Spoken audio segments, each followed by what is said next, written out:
have them both, right? Like I've told you at the past manager meeting, we're going to do more and more to get better surfaces for you guys to play on. I want you guys to believe that that's a committed effort, and that's something we're going to continue to work on all the time.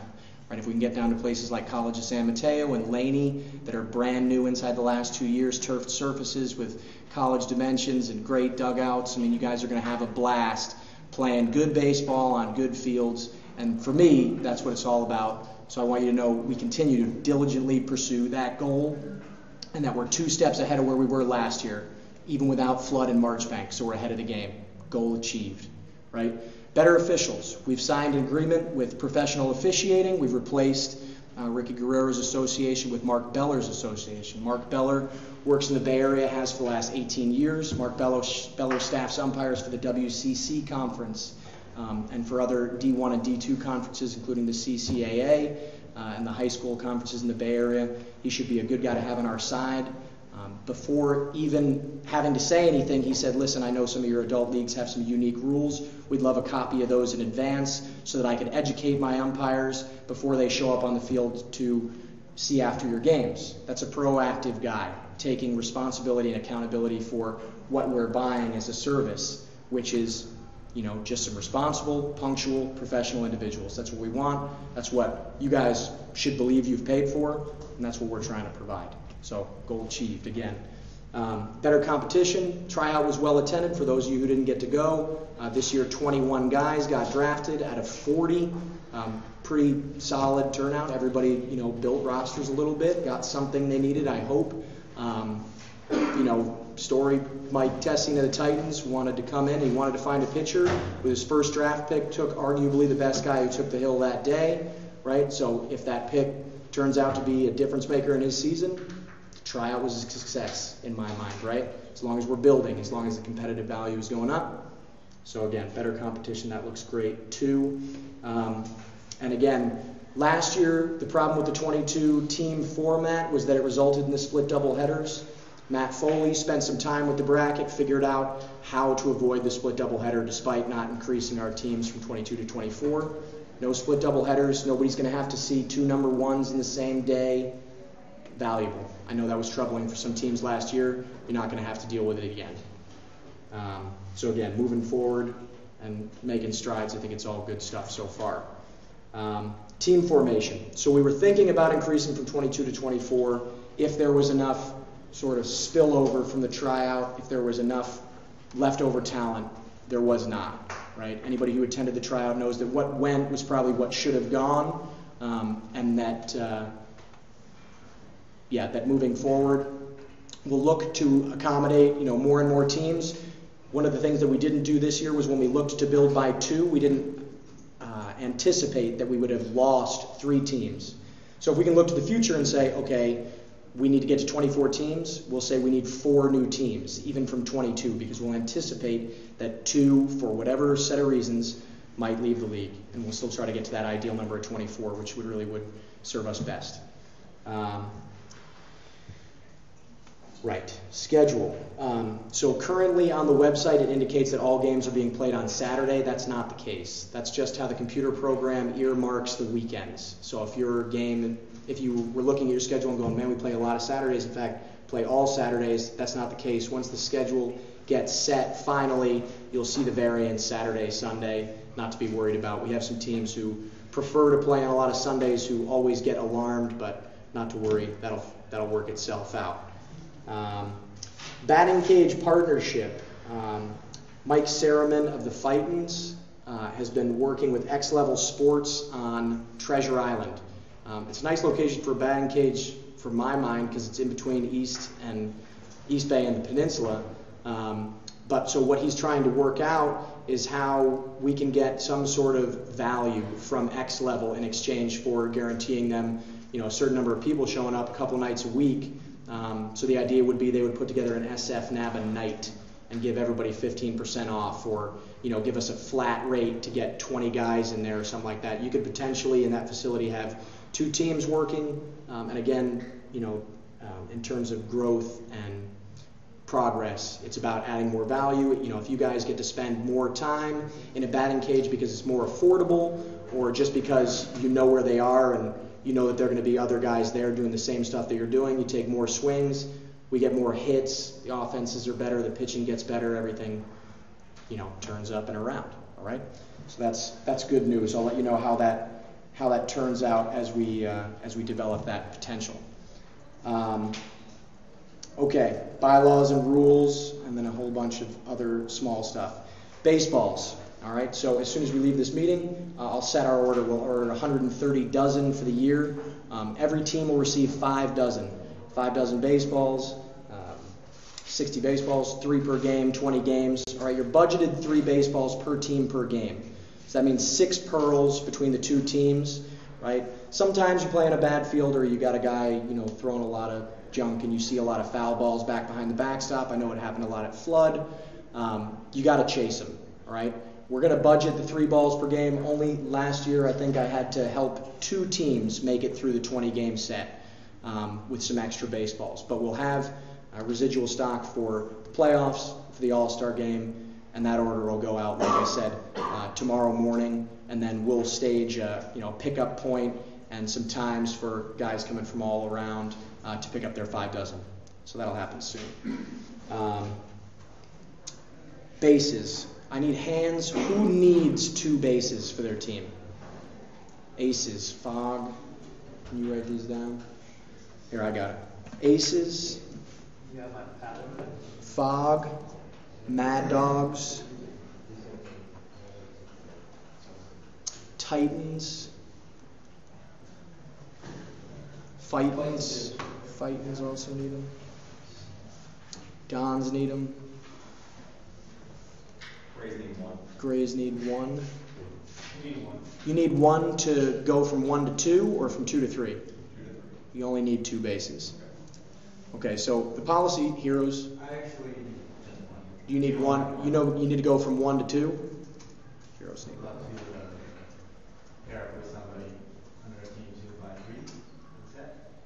Well, so here's the deal. Here's the deal with bases, and here's how bases affect gameplay. So each manager is responsible for bringing 2 bases. Between the 2 of you, we have 4 bags. If a manager fails to bring his bases to the game, that's grounds for forfeit because you didn't bring the equipment necessary to play a game. Does that make sense to everybody? It'd be the same thing as not bringing baseballs, but we're not going to hold you over the coals for that. Hopefully you got a generous manager on the other side who's willing to donate some baseballs, for you, promising to, get them back to him at some point in some way. And so 2 bases per manager, right? We're going to buy the sets, right, for the managers that don't have them. And then at the end of the season, you're going to return them. They're our property. They belong to us. That way, as teams come in and out of the league, by the time we get to the end of, say, 2013, we should have 20 or 30 sets of 2, and we should be able to outfit every team every year. Some of the teams that folded, I'm going to approach them about purchasing their used bases, foreseeing that they won't have a use for them given that they're not here this year. So we'll look to purchase them on the cheap, and that'll be good for us. But we'll get that all squared away. Does anybody else need bases? Everybody's good? Okay. Free agent acquisition reporting. Okay, so we continue to get 2 to 3 people a day on the free agent wire. I don't know how many of you have been actively following that, but that's a lot of people still interested in playing baseball who weren't able to attend that tryout. If you're short numbers, if you need to build a roster, if you're looking for a single piece, it's worth going to the free agent wire and shopping. What we'd like you to do is just make sure that you alert us when you pick up a player so that we can update the free agent list and somebody doesn't call a guy who's already playing for the Mad Dogs. Right? If you pick them up, send an email, admin@SFNABA, Stephen Flynn, myself. Hey, we picked up so-and-so. He'll be playing with us next week. He's already in Stat Depot. Done. Finished. We'll erase his name and we'll move on. Everybody get that? Kurt Weaver. The far right-hand column will stand as signed up, showed up, that's back. Okay. So the far right-hand column will be the updated column, and so for the time being, there are a lot of guys who've been re-entered there as not drafted. Right. But yeah, I mean, in the event that somebody is picked up and we have, confirmation that they're gone, we'll erase their name fully, and that won't even need to be there any longer. Does that work? Okay. All right. Payment methods for free agent acquisition. So, add drop fees. If you are at 15 players and you purchase the 16th roster spot, that's $100, right? If you drop the 16th player from your roster and replace him with another player, that costs you $40, right? That covers his insurance and his affiliation fee to NABA, all right?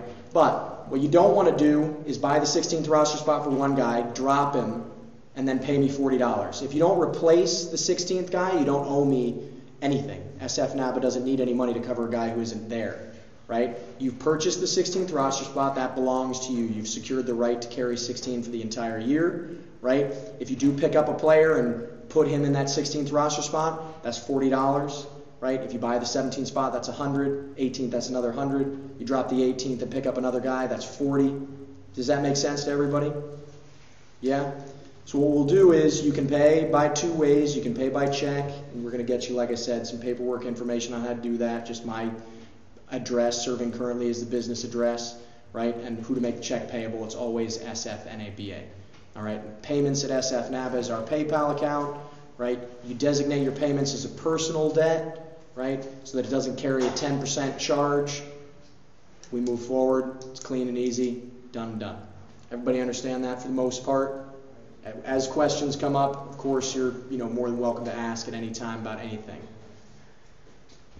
All right, respect for umpires. So given that we have a new association, it's going to be important that I indicate to you guys how we want you to go about dealing with problems you might have on the field. What I want you guys to appreciate, the single issue that's going to be very important in arguing with an umpire, is about the difference between a judgment call and a rules call. Okay? Now, if a guy has a terrible strike zone, that's tough, but that's part of the game. Some guys have extremely low zones. Some guys have, barn door strike zones, right? And it's just, it doesn't help anybody when it's either too tight or too big, but that is the nature of the beast. Same goes if a guy misses calls all day at first base, right? Bang, bang plays just don't seem to be going. Grounds for protest. Now, if you have another set of incidences come up, let's say throw from the outfield goes out of play. Does anybody know how many bases are awarded to base runners on base? It's 2 bases on a throw from the outfield, 1 base on a throw from the infield. It's 2 bases on a second throw from the infield. So if you go 5-4-3 double play, launch the ball over the first baseman's head into the dugout, that's 2 bases for runner from first base. All right? If it's 1 throw, 4-3, misplay, and it goes into the stands, it's a single base. If the right fielder tries to throw out the runner at first base on a 1-hopper and it goes out of the stands and out of play, first goes to third. Everybody understand that? Now, if that's not quite, okay.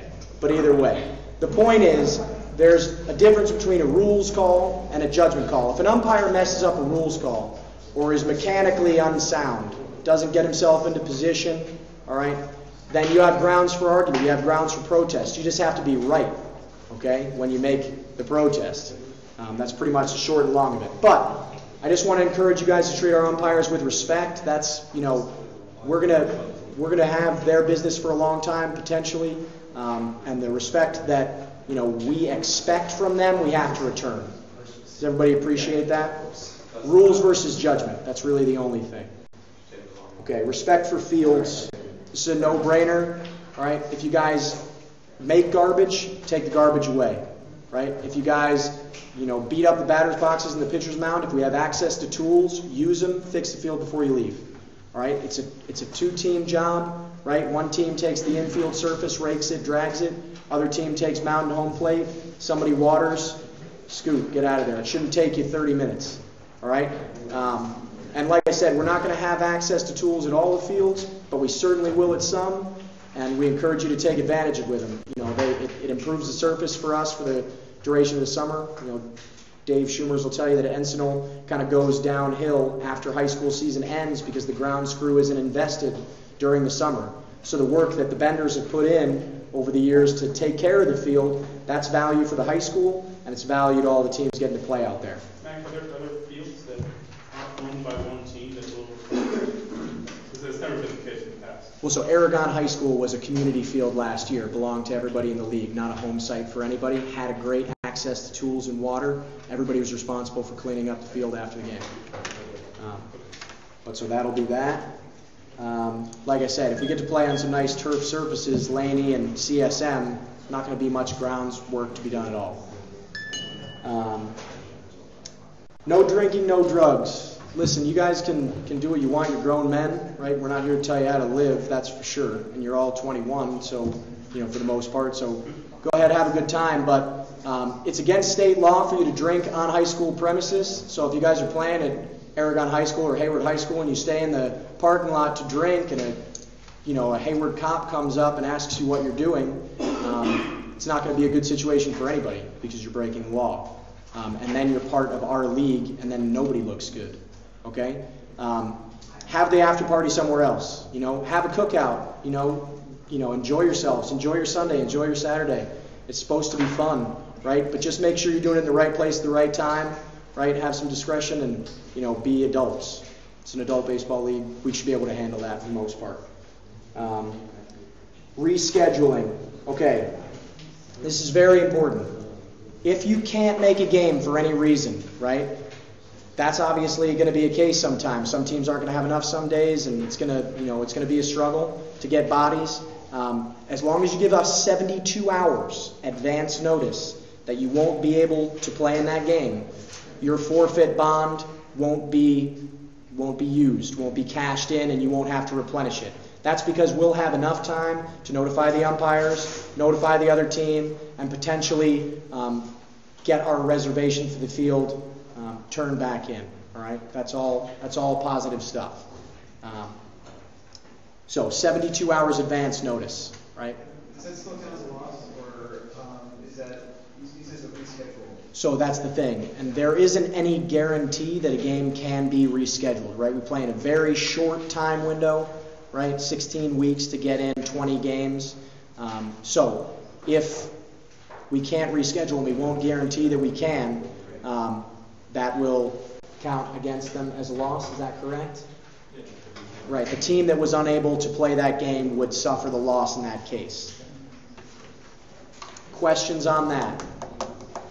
I covered briefly the forfeit bond earlier. Again, the forfeit bond of $250 is a refundable amount that's part of your league dues of $4,500. So your league dues are essentially $4,250, right, with $250 being a refundable deposit.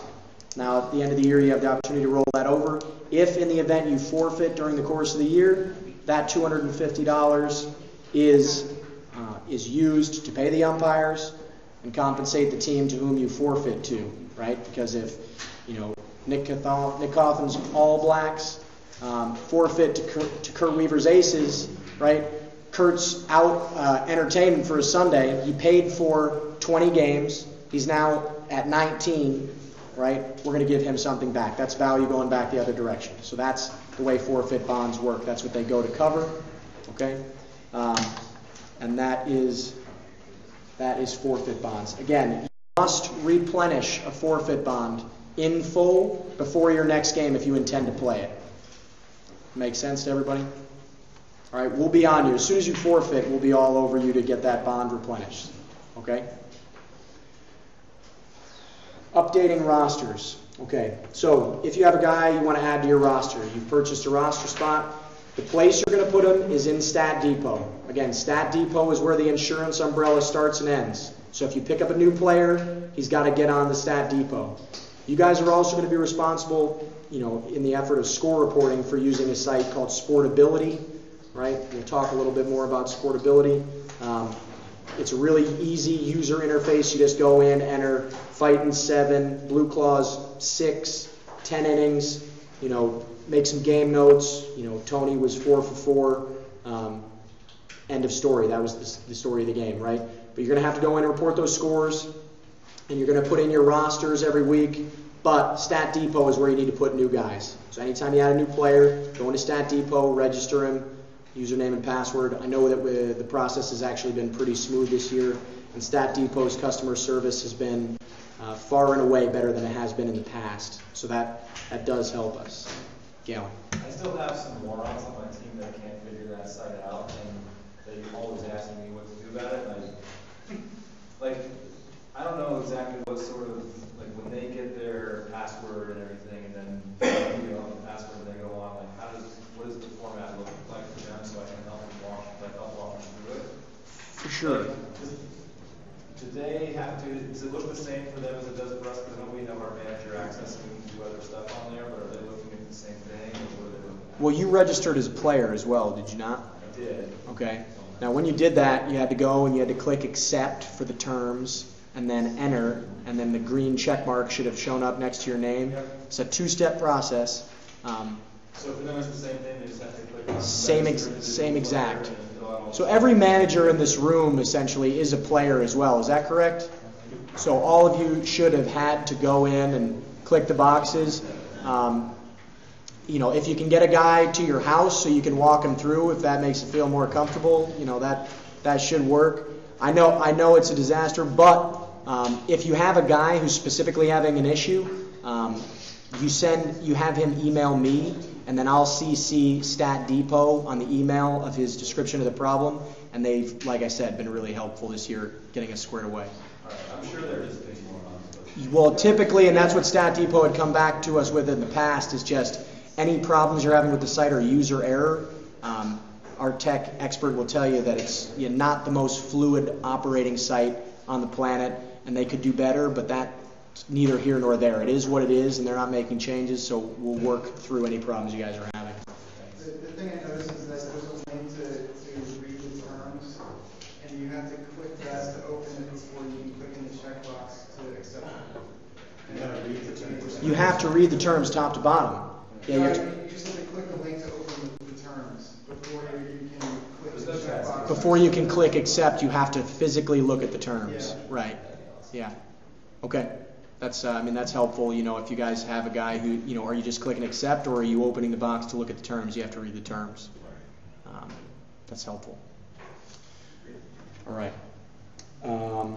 Roster checks. All right. For the first 2 weeks of the season, every team is checked. We'll check all 22 teams. We'll figure out logistically how we're going to accomplish that with only 6 board members, but we're going to make it happen. All right. So what you guys need to do is just make sure that every guy who shows up to play has his ID with him. That's it, right? We'll print out the Stat Depot roster from that week. We'll cross-check who you have on the field with who you have in Stat Depot. If it matches up, you're good to go, right? Again, it's just an insurance issue.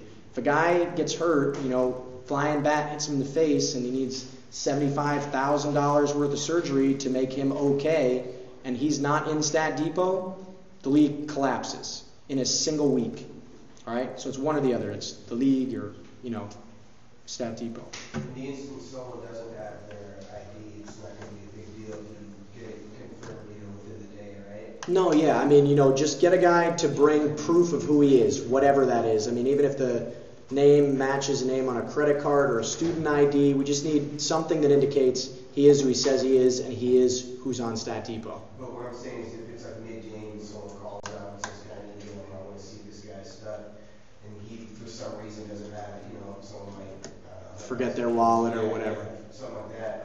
In that instance, would they be able to continue playing and finish out the game, and then we get back to the Sure, yeah.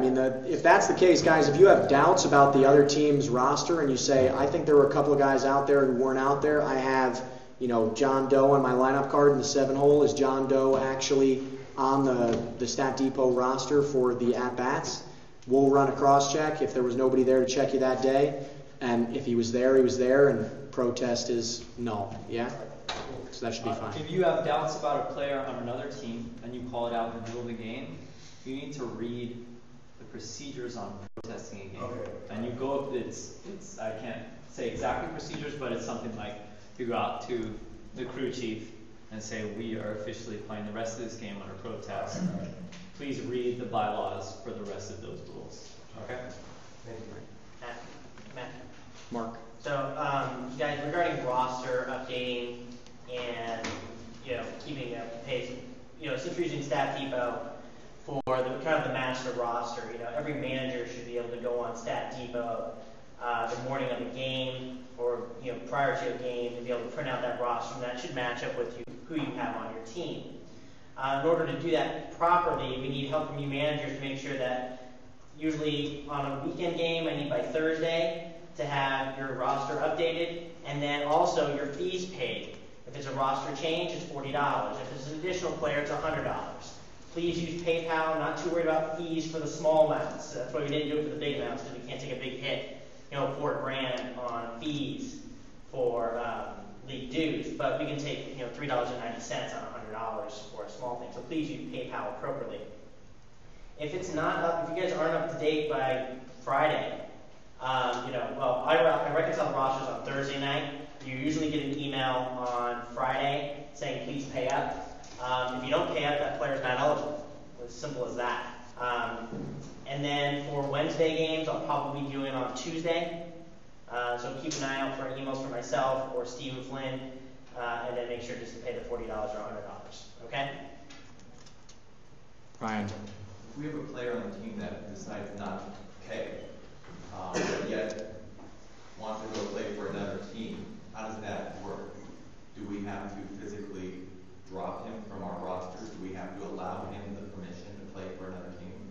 Or due to the fact that he has failed to follow through with his obligation with one team, but yet another team is willing to let him play, maybe for free, how does the league feel about that? This is someone who was drafted or not drafted? He's been was on the roster, not drafted, was on our team before. Is he Didn't pay last year, didn't pay this year? So you had a commitment at the beginning of this year from this player. This player has since not paid any money and decided to play somewhere else. Has been contemplating or trying out with another team. Okay, well, I mean, fundamentally, right, I mean, if this were, a bit more serious than it already is, there would be contracts, right, but there are no contracts here. There's no binding agreement between you. If this player, has to be dropped from your roster, it shouldn't cost you anything to remove a name that has decided not to be a part of what you're doing.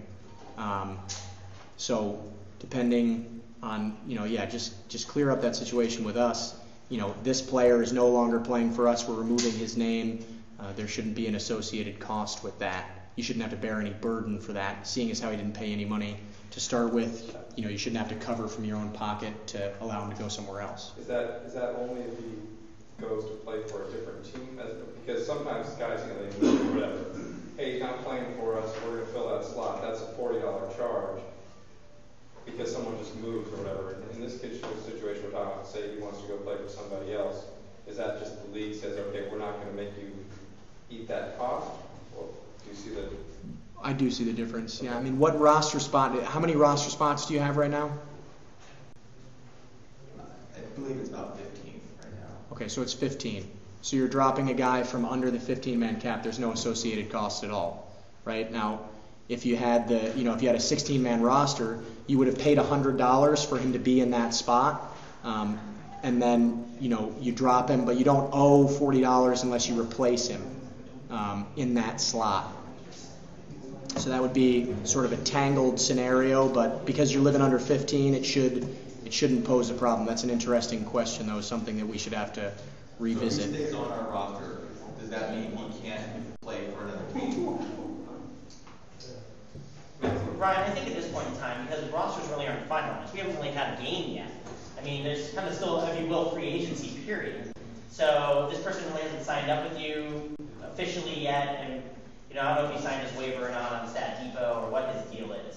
But I don't think you have, at this point in time, I don't think you're really incurring an add drop fee until, at least in my mind, probably till week 1.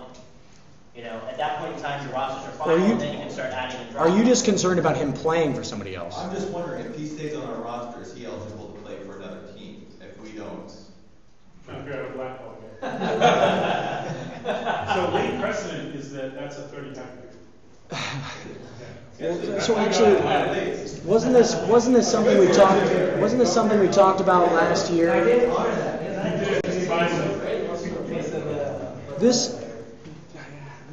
This is something we talked about last year, where if a player who is, let's say, a notable player, like a pitcher who has won games and decides all of a sudden to quit his team and then put himself up for free agency, right? It shouldn't be first come, first serve. There should be some sort of order to who has access, and that order would be in keeping with what the same order was for the draft, right? That the lowest man on the ladder would have access to the player first. If they chose to waive their right to that player, then it would go to the next player and the next team and the next team and the next team down the list.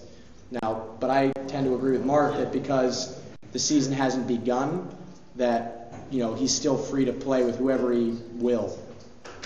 That's my general sense of it. That's really how we do it. So someone can't quit their team and go play for another team because they got to go fight with the guys on their team. Well, essentially, everybody pretty much like a free agent at the end of every year. And then you can You're talking about like game 6. game 6 is a different story. Yeah, I mean we've never had to manage that situation before. Yeah. I You know, think- that's over. I think what we Yeah, absolutely. I mean, I agree. Like I said. We kind of went through this process a little bit last year. I think what we need to do is go back and research some of those notes. I'm sure we have some. And then we can send out an email to the managers and we can kind of move along with the next topic. Because I think there's something down there. Yeah, we looked Yeah, at just it. look it up and then we'll let you guys know. Actually, so when somebody gets dropped or left from your roster, they still want to play. They'll let us know. We send out an email to all managers at one time. You guys can respond by email. Your email has a timestamp on it after 72 hours or whatever. We'll check it and see who's eligible to pick them up first and how to get that over. But we'll look at it. That's not final. Go ahead. What do you got? I have one last question about that $40 roster ad drop. Does it have to be through PayPal? No. No, Can it be- doesn't. I mean, yeah, it's from- check, cash, Tony, whatever you got. We take any way, shape, or form. So you get the check after the person plays on Saturday, you can check on Monday, it's fine. We've been, honestly, we've been. If it's mailed on Thursday, you get it on. As long as I mean, so if you put a piece of mail in the mailbox, it'll get stamped for that day, and it'll be good. Here's the way I govern that policy. I mean, we all come here to play together. If you screw us, then you get no leash whatsoever. So if you screw me and say, okay, I send it in the mail, I send it in, and then all of a sudden we're not seeing any checks, you'll get no leash whatsoever after that. And then I'll demand payments, on point, or else that guy's not going to play. Until then, I think we have an honesty policy here. We're all gentlemen. I think we all could conduct ourselves that way, and that's why we'll deal with it going forward. I'm just making sure it wasn't mandated in PayPal. No, there's no mandated tape out. Any way you can get at the funds. But like I said. Caetano, what do you got? What would happen if somebody were to do that? I got a star player for a week. He's coming in out of town, and they win the game because of that guy, and they're saying, "Well, I'm not going to pay the $40." What would happen if, because of that player, they won the game? Because of that player, I don't know. If they signed him up, we could. Yeah, they'd have to sign him up. They wouldn't be able to not pay anything Let's say they to add a guy. You're saying because of the sign them up on Thursday, they mail a check in on Thursday, and it doesn't get to me until Monday. Yeah. And therefore I don't cash it, or it goes to NSF. I would say they send a check, but they don't actually send a check. If it works, then we'll deal with it. Yeah, we'll deal with it when that time comes, but I think everybody here will hopefully deal with this honestly, as gentlemen. So. we trust them. Well, I mean, it's not me you have to worry about. It's your fellow managers that you do. But as long as All right. they were to mail it, it's stamped by Thursday. That's fine. Yeah, that's fine. I mean, all right. Moving on, gentlemen. Moving on.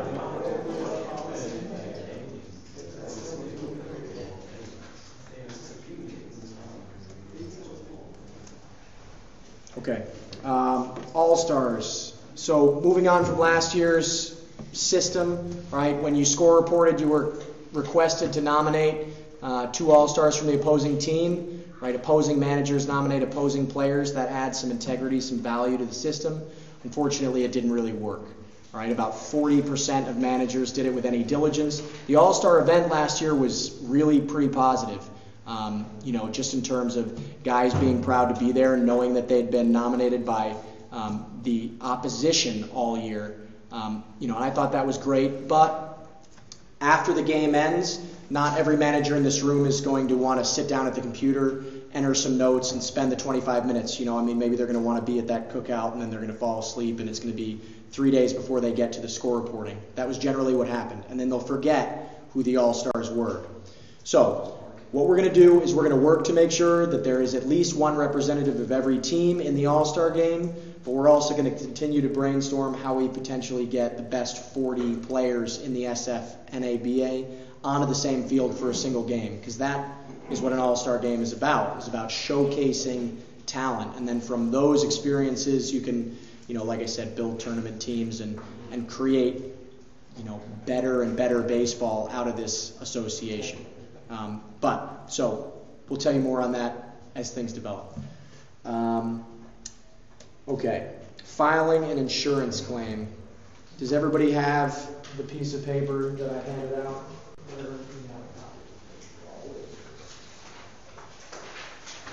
Okay. Sorry about that. So you should have 3 pieces of information. You should have a claim instructions form. You should have a 2010, 2011 notification of injury form. All right. What you'll do, step by step, is on this first printed twin pages of text. Okay. You're going to report the incident details immediately. Okay. So Ryan has a player on his team.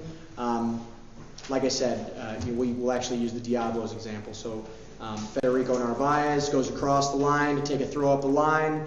Runner comes into him, blows up his elbow, dislocates it. He has nerve damage. They had to do reparative surgery. It was all bad. Cost him about $10,000. Okay? You report those incident details that day, right? I report them that day to NABA headquarters. NABA headquarters reports them to 2 people. The camp team, who is their sports insurance purchaser. Okay? They're a group that purchases sports insurance for organizations like NABA. The organization from whom they purchase is the Loomis Company, Loomis Benefit. All right? So it goes down that ladder, but it starts with you telling me exactly what happened, and then providing name, DOB, cell, email, home address, event description, and medical diagnosis. And then what we do is we wait for bills. Once billing comes out, you send me, facsimile copies of the bills. I keep those in my record, and then you also send copies to Joe Collins in Colorado. Collins gives them to the camp team, and then to Loomis. Loomis starts processing the claim, and then you're in their hands, right? If all those steps take place, everything should work out fine. If you paid more than $5,000 in bills, again, the deductible for our insurance policy is $5,000, right? So if your injury costs you $6,000, and you make a legitimate claim, and you follow these steps, you should get $1,000 worth of help. Does that make sense? Matt, these are uncovered costs that come out of your pocket. Like, so I hurt my arm, I had surgery, it cost more than that, but my insurance covered it. Right. This is only for if it comes out of your pocket, not if the claim is more than $5,000. That's right. Yeah, I mean, if you paid, yeah, exactly. If you have, yeah, it's for the uninsured. That's exactly right, David. Right. So if you have health insurance, and let's say Blue Cross pays 50% of a $10,000 bill, right? So you're sitting for $5,000, then that $5,000 bill should belong to you because that's the minimum deductible for the insurance policy. This is to cover those people who aren't covered at all. Does that make sense? Yeah, and this individual was not covered, did not have health insurance. So it was $10,000 out of pocket, and Loomis is going to try and get him $5,000 worth of help. This is also for denied claims. So there are certain policies, if you have an HMO, for example, you're more likely to have a certain kind of injury not covered. Absolutely. So it's for any out-of-pocket expenses. Absolutely. Does that make sense to everybody, though? The order of events is pretty simple. Just notify me, provide the necessary information. I'll go through the rest of the ladder. Then you provide me bills and provide Joe bills, and it's done. It's done. We're moving forward. So that's insurance. Some basic rules will cover real quick. 3-hour time limit. That's the cap on all games. No new inning starts after 3 hours, right? That's purposes of scheduling, purposes for the game behind you. Simple. Offensive lineup, you can add as many players to the bottom as you like. If you start the game hitting with 10, you have to finish hitting with that same number, right? So you can't start 10 people in the lineup and then finish the game hitting 9, right? Successfully taking people out of the order. Once you hit 10, you got to hit 10 the whole game. If you hit 14 to start, you got to hit 14 the whole game, right? Uniform rules. If you get a new player in week 6, obviously it's going to take a little bit of time for you to get him a new uniform, shirt, and hat. You have a 2-week grace period to get him that uniform, right? So if Ryan says, hey, there was a player in the Red Devils who was in a completely different uniform can you look into whether he's new or not? And then I say, Caetano, did you pick up Joe Johnson on, the last week? And you say, yeah, we did. I'm like, okay, we got to get him a shirt by the end of 2 weeks from that day, right? The only other rule, though, is hats. Just make sure the hat is like colored. Right? If you wear navy blue, you're wearing any navy blue hat, it's good, right? But we have complaints about guys rolling out, they wear all red and they're wearing a, Yankee navy blue. That doesn't work. There's a $15 fine. If the manager doesn't report it, there's no fine. If you don't care, you don't care. But some people are sticklers. If they want to stick it to you, they can. Okay? So make sure they're wearing light colored hats. Non-runners, you get 2 non-runners in your lineup. 2 non-runners, right? You can pick whoever you like. The non-runners, that's the limit.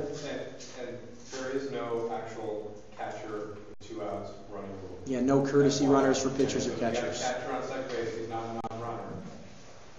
He's still got to run. It's baseball. So that does come pretty much everything. Slide rules. This is no collision league, and if you go into second base, you have to stay in the slide lane, in the base lane. You can't go left or right, and you can't go over the top. It's the same as an NCAA rule. Makes sense, prevents injury. If you're middle infielder, it should serve you. All right? If you go across the bag, beyond it, and the umpire calls it out, it's going to be a double play, right? It's going to be both outs. And there are some unique rules associated with that. I suggest that you look at the NABA rules regarding that. So in some cases, the catcher will have to come across the base path to make a play on the ball, collision. If it's incidental contact, it's incidental contact. If it's aggressive intent, then it's an ejectable offense. So where's the best place for a catcher to set up? In front of home plate. So catchers can block. Catchers can block the plate. They have to have the ball, right? You can't hold the baseline without the ball, right? So if the throw is coming in, and you're still holding the baseline, and a guy slides into your shin guards and takes you out, you were in the wrong place. But if he drops a shoulder and goes head in first, he's going to get ejected and suspended, right? Pat. Is it an automatic ejection suspension, or if the catcher doesn't care? Pat Cunningham, ladies and gentlemen. I told him last year, don't kick him out. No collision rule, Pat. I mean, that's awful generous of you. And if that happens to you in a game, and you want to call me and say, look, the fact is he didn't come in that hard, and I don't think that he actually meant to do that. Maybe he tripped, but the umpire ejected him. That kind of testimony goes a long way with me, and we'd probably look to reverse the decision in that case. Hey, if I drop the ball, suspend it, man. Yeah, right. Yeah, if that's the game-winning run, get him to the bench. You bet. You let me know when that happens. All right. That's collision rules. Don't hurt anybody. Free defensive substitutions. You can have 9 hitters and 9 defenders be, 2 sets of 9 different guys. Doesn't matter. You have 9 DHs and 9 different guys in the field if you carry an 18-man roster. Right? That's a unique NABA rule. So you can DH for everybody on the field. If your pitcher can't hit, don't hit him. Protests, the procedure. Matt, you want to address this? It's real simple. If there's a rule interpretation, non-judgment call, you have to make the umpire aware of the protest at that time.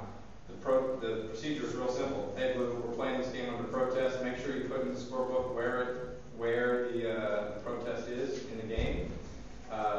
Make sure the other team knows you're playing under protest. The game goes on. You play the end of the game. After the game, we'll clarify whether it's going to go to our umpire coordinator or whether we're going to do it as a rules committee internally.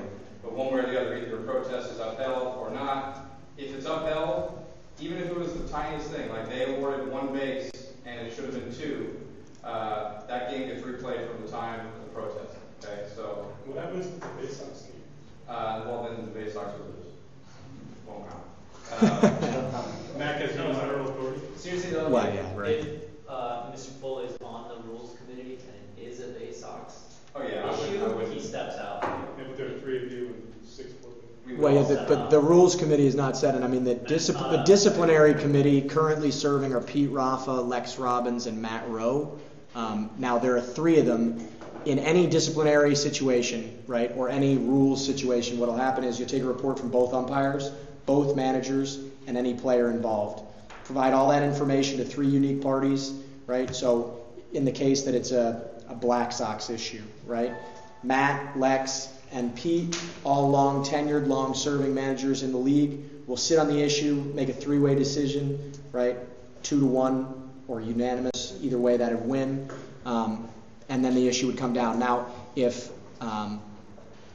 Matt was involved, if the Tsunami were involved, then we would replace him with somebody else, right? Either way, there would be a unique set of people on the committee. The good thing for rule interpretations is we have a rule book, so at the end of the day, it's not, suspensions and all that is different, but rules should be fairly straightforward. That's it, fellas. One other thing I wanted to address, a key sticking point from last week that Arthur brought up and made some good points about. So on the junior college recruitment, I mean, I still think if you're an aggressive manager, if you want to pick up some players, you should do that. But there are in the NABA rule book rules governing how many players from a single collegiate university, how many total players can be on any one squad, and the limitation seems to be about 3.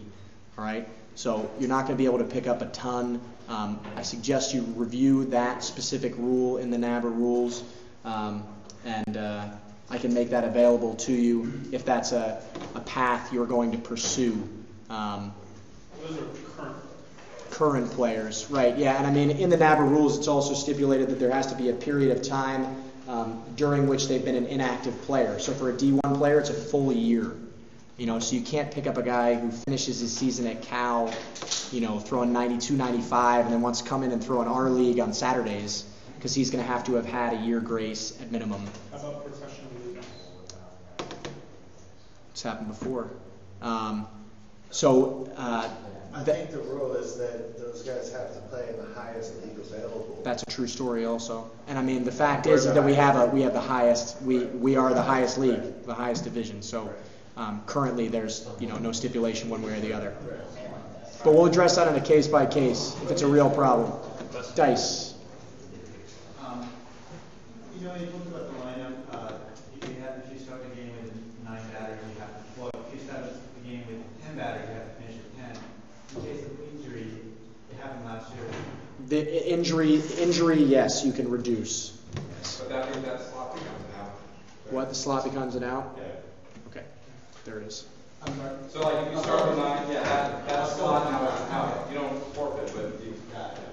What about the pitchers? So that you can freely change defensive players, but the pitcher can only go back once or something like that? Correct. Yes, exactly. So the pitcher can only re-enter the game one time. So you can take the pitcher who's thrown 6 innings, move him to short for 7 and 8, and then return him to the mound for 9. But you can't go out in the 4th, in the 6th, out in the 7th, back in the 8th. Right? He can only return to the mound one time. That's just a starting pitcher, too. Is that just a starting pitcher? Yeah, only the starter re-entering. Exactly. So that's a starter re-entry rule. Correct. So relief pitchers can go back in the mound once he's taken out. Correct. Does he have to stay on the field to re-enter? You said go to short. No, he can re-enter from anywhere, from the bench, from anywhere, one time. We'll also clarify the whole manager visit thing, because most teams, the manager's on the field, right? So, baseball rules is second visit by a manager, you got to pull the pitcher. Well, if your manager, like in Bay Sox, is Mark, and he's a catcher, 2 visits, we're not going to make you pull him. So what we're trying to do is something reasonable, basically, like if your manager's the catcher, well, then designate someone else who's going to be your manager for purposes of visits. We're going to kind of just tell the umpires, look, if your third baseman is the manager, and there shouldn't be that many times where your third baseman has to go visit your pitcher, right? So, no, I'm just saying, so don't abuse it, don't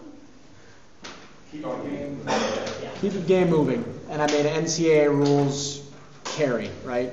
2 visits to the mound, he has to go. Any other questions on rules? Anything, Tony? Nothing on rules. What do you got? Nothing on rules. What do you got then? Questions open to the floor. So if this was discussed last week, and I'll look at the notes, but sponsorship policies and umpire evaluation. Umpire evaluation forms available online to all managers at umpires.sfnaba.com. umpires.sfnaba.com. So we're using that to incentivize these umpires? No, we are not. So why are we using them? What we used them last year because we had a poor association. This year we're paying more for a better association. Again, the coordinator, Mark Beller, takes full responsibility for the training and education of all his umpires. If we have problems with specific umpires, we take them up directly with him. His website is professionalofficiating.com. All one word, no underscore, if you want to do a little more investigation. One of the other advantages to him having a website, him being a full-service umpiring assigner, is that he will print names and contact information for us for each week. We'll know who's where, when. There won't be any mystery to who was on your baseball field, and he'll have full knowledge of who is assigned, why, when, etc. And so any problems will go that way. Again, if you have a real problem with a guy's strike zone, probably not going to be a lot of resolution to that issue. But if you have a problem with a guy who, and this is a big issue for me, if a guy is, for lack of a better word, unathletic, okay? If he stands at first base like this and is making calls, right, isn't moving, making no effort to get into position to make the best call possible, or is, in the case of runner on first base, less than 2 outs, he's in the middle of the diamond, taking his read from there. If a guy gets thrown out at third base on a play from the outfield and he isn't putting himself on the outside left of the mound or wherever he mechanically needs to be to see the tag play occur, right? If he's just standing in the middle of the field going like this, turning and then trying to call it from the back, that's not really a quality effort for me, okay? And you guys are definitely open to, saying, hey, Mac, we had a guy out there today, he was tired, he looked hungover, he showed up late. Those are all things we're paying for. Punctuality, professionalism, right, and effort, right? If they're, getting paid to work our games, they should be working the game, not just showing up to collect $90. Just make sure the complaint, if you do have an issue, goes through someone in our league. Don't contact Beller directly. Correct. That's how we'll lose. He's not going to want to deal with a bunch of. And he's not going to deal with players. He's going to deal with me, and your complaint is going to come through me going to him. It'll be a one-to-one relationship. Mac, have you communicated the time limit to them? Is that important to answer? We don't typically go to the time limit with our field because we're the only game there every time. So before every game, we just say, no time limit. But was that important to them? Usually, because they're still getting paid for a certain amount. Well, right. And, my experience is all 9 inning, they know 3-hour time limit.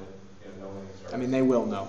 We'll make them aware. Extra innings, we play till somebody wins, unless we really.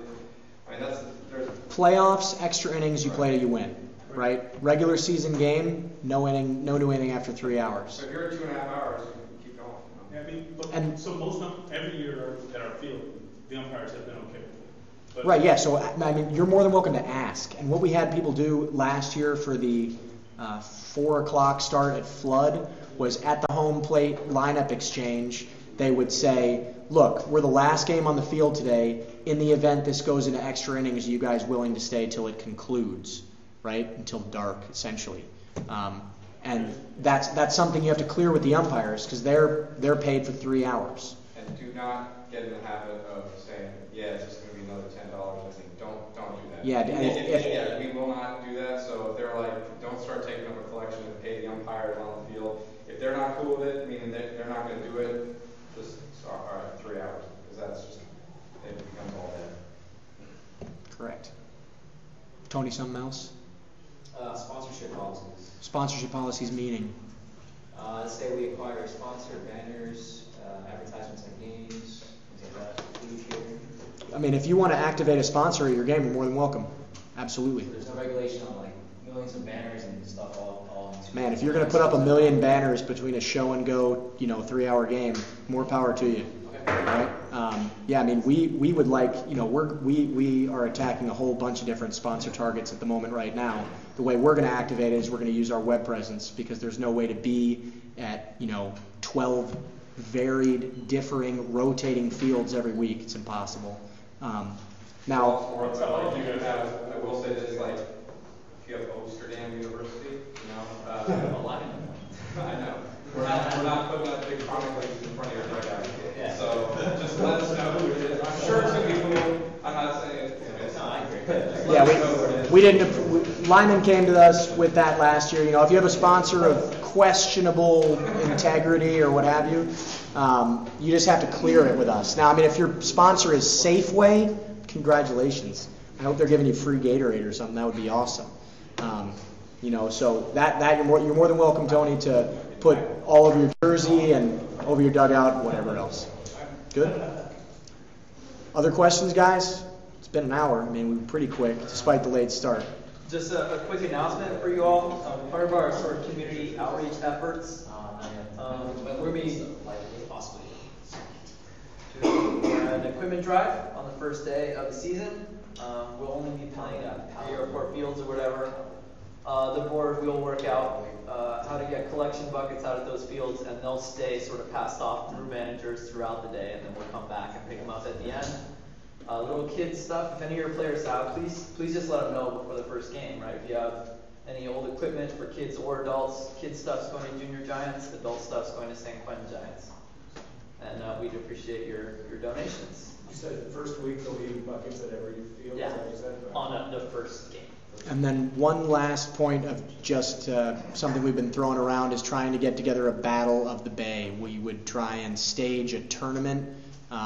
2 teams from every league in the surrounding area. So you got the Tri-Valley, MSBL, you have the BAMS Bowl, you have the SFNABA, you have our league, and it'd be awesome if we could put, 2 best teams or construct 2 teams or what have you, and put them out and, again, stand up, play some good baseball for our league.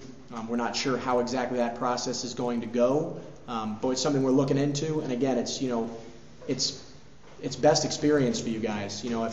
If it's an all-star team type thing where it's battle of the all-star teams, that'd be great. Everybody who got involved get involved. You get to cheer on, guys from your team who got voted by the league.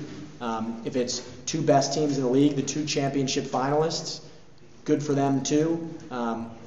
It's something we're going to look at more, but we just wanted to put it on your plate and, let you know we're thinking about more creative ways to max out on what it is we do competitively and experientially, etc. That's about all I got. Another question? I was just going to be curious on how you work out the situation with Tri-Valley. You guys did it. Some leagues are metal, some are wood. I think that we should play with wood and let them play with whatever they want. I think we still beat them. I think we should do that. I think if a team wants to play us with metal, more power to them. Hopefully they can hit our pitching. Another quick note is that we've hired a little crew of interns to help us out with our media stuff. You'll see Nick webcasting over here. Obviously, I'm walking around. I was actually live streaming to Ustream, and Nick was scraping my feed. 10 viewers. 10 viewers. Sick. But we're just trying this stuff out so we can come out to your games, right? Come out to an all-star game, a championship game, and actually do a live broadcast. Yeah, no. We have some. Hold on, gentlemen, before leaving, one quick thing, money, all right?